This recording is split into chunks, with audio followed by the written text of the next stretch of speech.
বন্ধুরা, আজকে আমি আবার একটি নতুন গল্প নিয়ে হাজির হয়েছি তোমাদের কাছে। গল্পটি ভালো লাগলে অবশ্যই একটা লাইক, কমেন্ট এবং শেয়ার করো প্লিজ। আর হ্যাঁ, চ্যানেলটি সাবস্ক্রাইব করতে ভুলবে না কিন্তু। তাহলে চলো আজকের কাহিনী শুরু করা যাক। আজকের গল্প মোমবাতির দর্পচূর্ণ। বহুদিন আগের কথা, সে এক দেশ ছিল। সে দেশের একদল লোকের ভারী বুদ্ধি। নতুন নতুন জিনিস বানিয়ে সবাইকে চমকে দিত তারা। অন্য দেশের লোকেরাও তারিফ করতো তাদের বুদ্ধির। তাদের নিয়ে দেশের লোকের অহংকারের শেষ ছিল না। একবার তারা বানিয়েছিল এক নতুন ধরনের মোমবাতি। স্বরের ডাঁটিতে চর্বি লাগিয়ে তৈরি হলো বাতিটা। নাম দিল স্বরের আলো। রাজ্যের লোকেরা খুব খুশি। এতদিন তারা রাতের জোনাকির আলো, চাঁদের আলো, তারার আলো আর প্রদীপের আলোতে কাজ চালাতো। নতুন মোমবাতির আলোতে রাতের বেলাও ঝকঝক করছিল চারপাশ। ছোটদের পড়াশোনার উৎসাহ বেড়ে গিয়েছিল।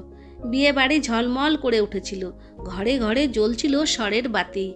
চারিদিকে দারুণ কদর। স্বরের বাতিদেরও গর্বের শেষ ছিল না। একদিন যে কারিগর স্বরের বাতি বানাতো, ভুল করে একটা বাতিতে বেশি চর্বি দিয়ে দিয়েছিল।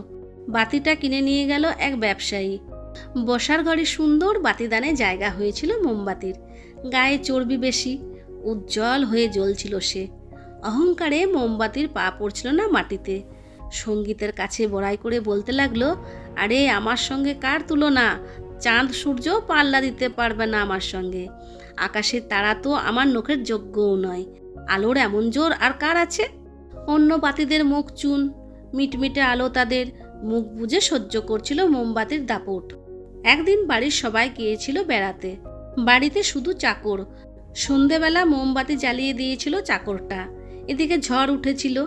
দমকা হাওয়ায় নিভে গেল মোমবাতি। চাকর এলো আবার মোমবাতি জ্বালাতে। একটু আগেই মোমবাতি যার কাছে বড়াই শুনিয়েছিল, এবার সে এক হাত নিল। বলল, ওহে বন্ধু, বেশি কথা বলো না। যতই তুমি জ্বলো না কেন, চাঁদ সূর্যের কাছাকাছি যেতে পারবে না। সামান্য হাওয়ায় তো তোমাকে এক ফুঁয়ে নিভিয়ে দিল।